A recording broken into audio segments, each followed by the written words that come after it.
एक ऐसी कहानी जिसमें एक लड़का अपने प्यार के लिए अपनी सारी हदें पार कर दे, वो कहानी है गर्ल नेक्स्ट डोर की। Hollywood simplified presents the girl next door. Movie start होते ही हम देखते हैं कि अमेरिका के एक स्कूल के स्टूडेंट्स अपनी फोटोज खिंचवा रहे होते हैं अपनी स्कूल की ईयरबुक के लिए और बता रहे होते हैं कि उन्होंने स्कूल में कितनी मस्ती की है और स्कूल खत्म होने के बाद वो हमेशा क्या चीज़ याद रखेंगे।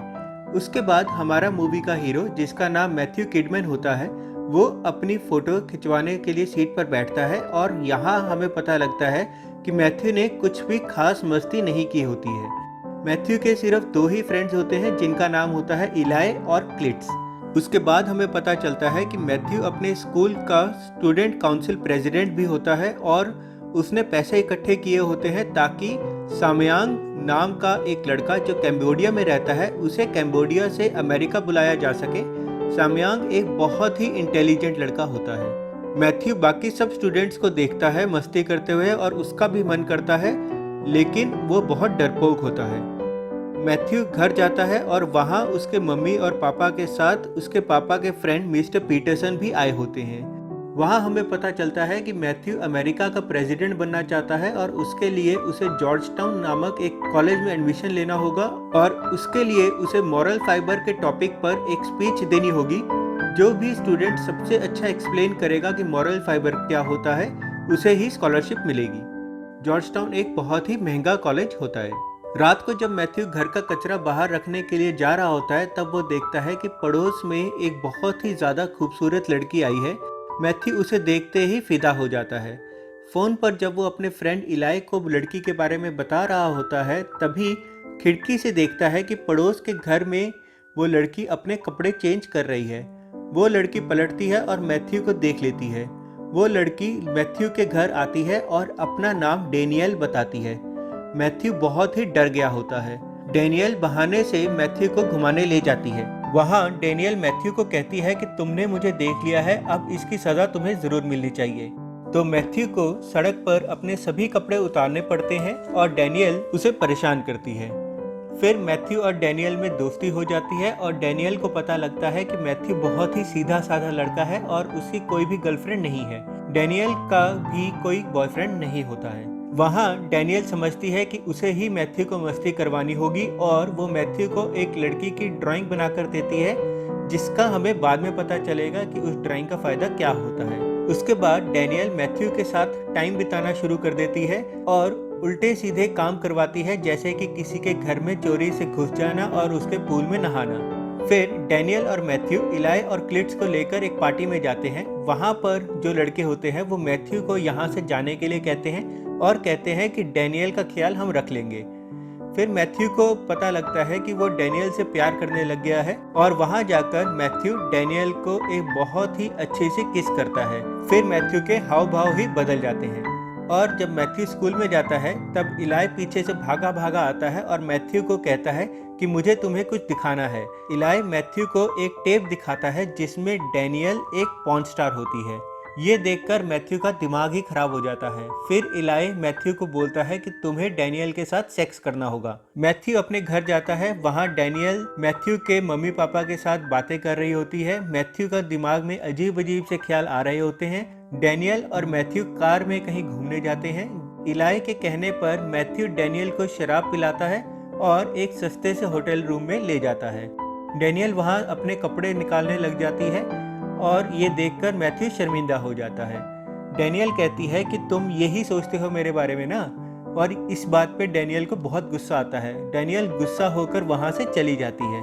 फिर मैथ्यू को कहीं भी मन नहीं लग रहा होता। उसका मन सिर्फ ये कर रहा होता है कि डेनियल से बात करने का। वो डेनियल के घर जाता है सॉरी बोलने के लिए और इमोशनल होकर उसे सॉरी भी बोलता है। वो उसे समझाता है कि इस स्कॉलरशिप के चक्कर में मेरा दिमाग ही खराब हो चुका है। वहाँ एक और लड़का होता है जिसका नाम कैली होता है। वो मैथ्यू की इस सॉरी की स्पीच से इम्प्रेस हो जाता है। मैथ्यू, कैली और डेनियल एक स्ट्रिप क्लब में जाते हैं जहाँ मैथ्यू के पापा के फ्रेंड मिस्टर पीटरसन भी आए होते हैं। वो दोनों एक दूसरे को देख के काफी ऑकवर्ड फील करते हैं। हमें पता लगता है कि कैली अडल्ट मूवीज को प्रोड्यूस करता है और डेनियल उन मूवीज के अंदर एक्टिंग करती है।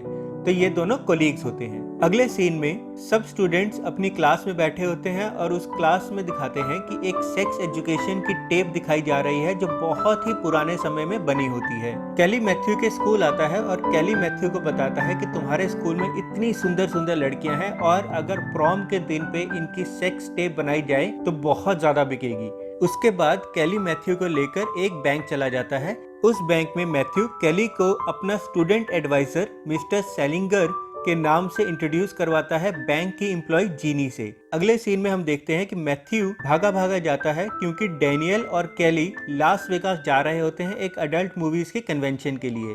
वो डैनियल को रोकने की कोशिश करता है लेकिन डैनियल कहती है कि मुझे जाना ही होगा। फिर मैथ्यू परेशान होकर इलाई और क्लिट से बात कर रहा होता है। फिर वो तीनों सोचते हैं कि हम भी लास वेगास चलते हैं डैनियल से बात करने के लिए।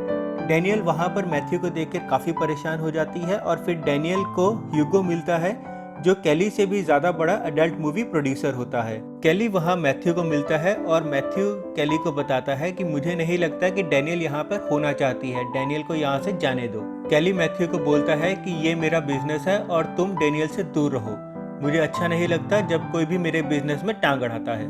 मैथ्यू इलाई और क्लिट्स को कहता है कि अगर चीजें बिगड़ जाएं तो यहाँ से भाग लेना, और इलाई और क्लिट्स की मस्ती के कारण चीजें बिगड़ जाती हैं और उन्हें भागना पड़ता है।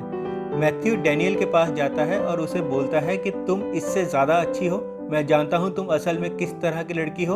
और मैथ्यू डैनियल को वही ड्राइंग देता है जो डैनियल ने मैथ्यू के लिए बनाई थी। सुबह होती है और आज मैथ्यू का स्कॉलरशिप का स्पीच भी है। डैनियल आती है और कहती है कि मैंने पॉर्न इंडस्ट्री छोड़ दी है। मैथ्यू डैनियल को उसके साथ प्रॉम में चलने के लिए बोलता है। स्कूल में कैली आता है और मैथ्यू को किसी सुनसान जगह पर ले जाता है और कहता है कि मैथ्यू की वजह से उसे $30,000 का नुकसान हो गया है। वहाँ कैली मैथ्यू को मारता है और बाद में एक दवाई भी दे देता है। फिर कैली मैथ्यू को ह्यूगो के घर लेके जाता है और कहता है कि तुम्हें ह्यूगो के घर से एक ट्रॉफी चुरानी होगी। वो बोलता है कि ह्यूगो उसका बिजनेस पार्टनर होता था और ह्यूगो ने धोखे से उसकी सारी लड़कियां चुरा ली और उसके सारे आइडिया चुराकर अपना काम शुरू कर लिया। और अब सबको लगता है कि ह्यूगो सबसे ज्यादा अमीर है और ह्यूगो ही सबसे ज्यादा इंटेलिजेंट बिजनेसमैन है और कैली कुछ भी नहीं है। मैथ्यू वो ट्रॉफी चुराने के लिए जाता है पर ह्यूगो को पता लग जाता है। फिर मैथ्यू वहां से भागता है और कैली के कहने पर पुलिस भी वहां पर आ रही होती है। मैथ्यू किसी तरह वहां से भाग जाता है। उसके दोस्त उसे कार में बिठाते हैं और वहां हमें पता लगता है कि जो दवाई कैली ने मैथ्यू को दी थी वो एस्टेसी की थी और अब मैथ्यू को उसका नशा भी हो रहा है। मैथ्यू स्कॉलरशिप डिनर के लिए स्कूल जाता है और अजीब अजीब सी हरकतें करता है। वहाँ सबकी स्पीच होती है और सबसे बाद में मैथ्यू की स्पीच होती है। मैथ्यू अपनी स्पीच में वो कुछ नहीं बोलता है जो उसने तैयारी की होती है। वो वहाँ पर दिल से बोलता है कि मॉरल फाइबर एक ऐसी चीज ढूंढना है जिसके लिए आप कुछ भी कर सकते हैं। सब लोग वहाँ पर समझ जाते हैं कि मैथ्यू डैनियल के बारे में बोल रहा है और तालियां बजाने लगते हैं। लेकिन स्कॉलरशिप मैथ्यू को नहीं मिलती है बल्कि रायन नाम के एक लड़के को मिल जाती है। अगले सीन में मैथ्यू बैंक में जाता है उदास सा चेहरा लेके अपने पैसे वापस लेने के लिए और उसे पता लगता है कि कैली मिस्टर सेलिंजर बनके उसके सारे पैसे पहले ही लेके जा चुका है।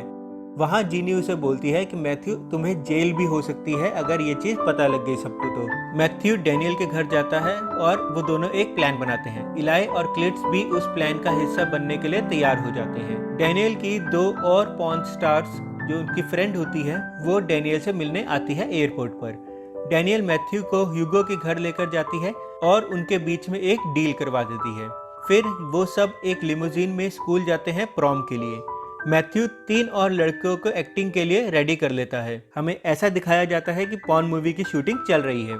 आखिरी सीन वो 3 नए एक्टर्स में से किसी को करना होता है लेकिन वो कॉन्फिडेंट नहीं होता इसीलिए मैथ्यू को करना पड़ता है। लेकिन फिर क्लिट्स उस सीन को करता है और इलाई मूवी का डायरेक्टर होता है। ये लोग मूवी की शूटिंग खत्म करके अपनी लिमोजीन में जा रहे होते हैं और यहाँ पर मैथ्यू और डैनियल पहली बार इंटीमेट होते हैं। सुबह इलाई घबराहट में मैथ्यू को कॉल करता है और बताता है कि वो जो टेप है जो उन्होंने बनाई थी वो गायब है। मैथ्यू अपने घर में जाता है और वहाँ उसके मम्मी और पापा और स्कूल के प्रिंसिपल के साथ कैली भी होता है। कैली को लगता है कि मैथ्यू ने उसके आइडिया चोरी कर लिया है, प्रॉम पर एक पॉर्न वीडियो बनाई है। कैली मैथ्यू को ब्लैकमेल करता है कि तुम्हारे हिस्से के जितने भी पैसे होंगे वो मैं लूंगा। केली मैथ्यू को बताता है अगर तुमने मेरी बात नहीं मानी तो तुम्हारे मम्मी और पापा को मैं ये मूवी दिखा दूंगा। मैथ्यू कहता है कि उसकी डील हुई है ह्यूगो के साथ और वो उसी के साथ पार्टनरशिप में रहेगा और ये पैसे 50% ह्यूगो के पास जाएंगे और 50% मैथ्यू के पास रहेंगे। फिर केली मैथ्यू के मम्मी पापा और प्रिंसिपल को बुलाता है और उनके साथ वो मूवी देखता है जो मैथ्यू ने बनाई है। मूवी देखकर हमें पता लगता है कि ये एक्चुअल में एक पॉर्न मूवी नहीं है बल्कि एक सेक्स एजुकेशन मूवी है। उसके बाद हमें दिखाया जाता है कि वो सेक्स एजुकेशन मूवी अमेरिका की सबसे मशहूर टेप बन जाती है। मैथ्यू और ह्यूगो को बहुत ज़्यादा पैसों का फ़ायदा होता है। मैथ्यू बोलता है कि स्कूल में वो हमेशा याद रखेगा अपने वो दो दोस्त इलाई और क्लेट्स, अपना बिजनेस पार्टनर ह्यूगो, अपना स्टूडेंट एडवाइज़र केली। उसके बाद हम देखते हैं उसका दोस्त इलाई जो अब एक प्रोड्यूसर बन चुका है। क्लेट्स एक मास्क पहन के उसने वो लास्ट मूवी की शूटिंग की थी जिसमें उसका प्राइवेट पार्ट दिखाया गया था और लोग बहुत ही तारीफ कर रहे होते हैं कि उसका प्राइवेट पार्ट बहुत ही बड़ा है। मैथ्यू अपने ही पैसों से सामयांग को कैम्बोडिया से बुला लेता है। मैथ्यू अपने खुद के पैसों से जॉर्ज टाउन में एडमिशन लेता है और कहता है कि ये मेरी अपनी खुद की स्कॉलरशिप है। और आखिर में मैथ्यू बोलता है कि मैं कभी नहीं भूलूंगा अपनी गर्ल नेक्स्ट डोर को, मतलब अपनी गर्लफ्रेंड को। और यहीं पर मूवी खत्म हो जाती है। अगर आपको मूवी का एक्सप्लेनेशन अच्छा लगा है तो प्लीज़ इस वीडियो को लाइक करें, चैनल को सब्सक्राइब करें और बेल आइकन को प्रेस करें ताकि हम आपके लिए और भी ऐसी नई वीडियोस बना सकें। Thank you.